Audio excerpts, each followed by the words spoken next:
ফরিদপুরের মহেশমঞ্জিল।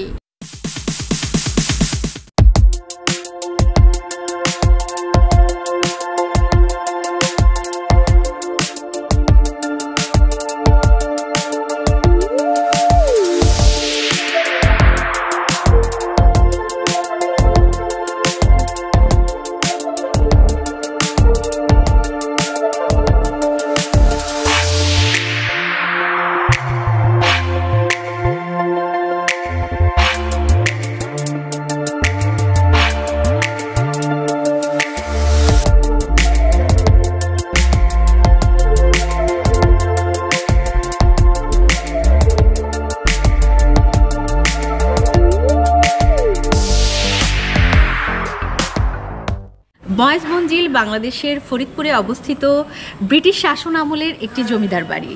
এটি প্রতিষ্ঠা করেন জমিদার খান সাহেব মহিউদ্দিন বিশ্বাস 1885 সালে। 1885 সালে তৎকালীন 11 লক্ষ রুপি খরচ করে এটি নির্মাণ করা হয়। পরবর্তীতে অবশ্য 1916 সালে এটা পুনর্নির্মাণ করা হয়। তো এই ঐতিহাসিক ফরিদপুরের মহেশমঞ্জিলের বর্তমান অবস্থা নিয়ে থাকছে আমাদের আজকের ব্লগ। মহেশমঞ্জিল ফরিদপুর শহরের প্রাণকেন্দ্রে সার্কিট হাউসের পাশেই লালমিয়া সড়কে অবস্থিত। এর প্রধান ফটক দিয়ে ঢুকতেই চোখে পড়বে এই জমিদার বাড়িটির ইতিহাস, ঐতিহ্য সম্বলিত বিভিন্ন তথ্য উপাত্ত। এখানে জন্মগ্রহণ করেন ব্রিটিশ বিরোধী আন্দোলনের অন্যতম পুরোধা চৌধুরী আবদুল্লাহ জহিরুদ্দিন লাল মিয়া, ইউসুফ আলী চৌধুরী মোহন মিয়া এবং এনায়েত হোসেন চৌধুরী তারা মিয়া। তারা সকলেই তৎকালীন পূর্ব পাকিস্তানের অন্যতম প্রধান রাজনীতিবিদ ছিলেন। নেতাজি সুভাষচন্দ্র বসু, শেরে বাংলা একে ফজলুল হক, হোসেন শহীদ সোহরাওয়ার্দী, স্যার মোহাম্মদ জহিরুল্লাহ খান, মহাত্মা গান্ধীর মতো গুরুত্বপূর্ণ ব্যক্তিবর্গ এই বাড়িতে এসেছেন।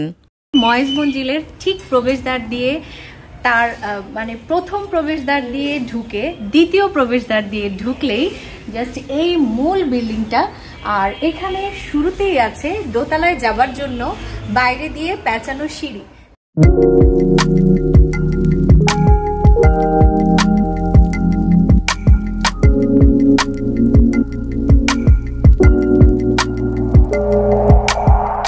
হাতের ডানে এই পথ ধরে প্রবেশ করতে সোজা একটি পুকুর রয়েছে, যদিও এটি যত্নের অভাবে বেশ অপরিষ্কার। আর এইদিকে একটি ছোট্ট ঘাসে ঢাকা উঠোন রয়েছে। তবে প্রায় 140 বছরের পুরনো এই বাড়িটি যে এখনও সগৌরবে দাঁড়িয়ে আছে, এই বিষয়টি সবচেয়ে বিস্ময়কর। এই মহেশমঞ্জিলের ভিতরে বেশ ঠান্ডা একটা ওয়েদার, বাতাস হচ্ছে, গাছপালা অনেক ভালো লাগছে। এই ভবনটি দোতলা বিশিষ্ট, কিন্তু ঝুঁকি বা নিরাপত্তার স্বার্থে এই বাড়িটির দোতলা বদ্ধ অবস্থায় রয়েছে, তাই ঘুরে দেখানো সম্ভব হলো না। এ ধরনের পুরনো বাড়ির প্রতিটি দেওয়ালের আস্তরণে মিশে থাকে অতীত, ইতিহাস, ঐতিহ্য। শুনশান চারিদিক, অথচ এই বাড়িতেই একসময় কত জমজমাট ছিল। বাড়ির গিন্নি আলতা পায়ে আঁচলে চাবির গোছা নিয়ে এঘর ওঘর করতেন, সামলাতেন হেসেল।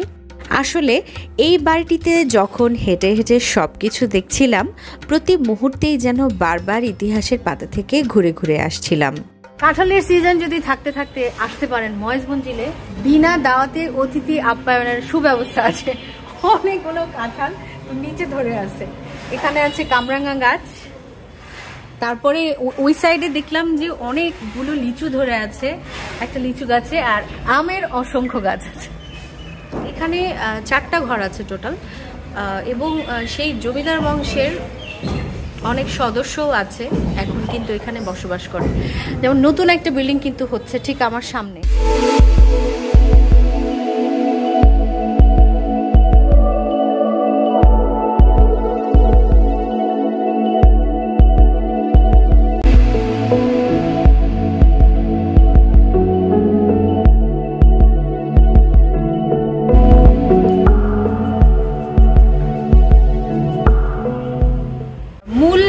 ময়েজ মঞ্জিল যেটা, সেটার পাশেই হচ্ছে ময়েজউদ্দিনের কবর, প্লাস হচ্ছে আরও পরিবারের অন্যান্য সদস্যের কবর আছে, সাথেই একদম মসজিদ গড়ে তোলা হয়েছে একটা। খুবই শান্ত নিরিবিলি পরিবেশ, সামনে একটা বসার জায়গা আছে, বসার জায়গা একদম সবুজ কার্পেটের মতো। তো আমাদের অভিজ্ঞতা তো দারুণ। মনে হলো কিছুক্ষণের জন্য ইতিহাসের পাতা থেকে ঘুরে এলাম। চোখের সামনে একদম ঐতিহাসিক অতীতের গল্পগুলো ভাসছিল। তো সেই রেশ নিয়েই আজকের ব্লগটা শেষ করে দিব। সবাই সুস্থ থাকুন, ভালো থাকুন, আর আমাদের ফেসবুক পেজ এবং ইউটিউব চ্যানেলের সাথেই থাকুন। ভালো লাগলে মন্তব্য করে জানাতে পারেন। আপনাদের একটি মন্তব্য আমাদের কিন্তু অনেক অনুপ্রেরণা যোগায়। আর ফরিদপুরে এবং ফরিদপুরের আশেপাশে যারা আছেন অথবা ফরিদপুরে যারা ঘুরতে আসেন, একটু সময় করে হলেও ময়েজ মঞ্জিলে ঘুরে যাবেন। আশা করছি সবারই ভালো লাগবে। তো আজ আর নয়, কথা আর বাড়াচ্ছি না, আজকের ব্লগ এখানেই শেষ করছি। সবাই ভালো থাকবেন, সুস্থ থাকবেন। আল্লাহ আল্লাহ হাফেজ। হাফেজ।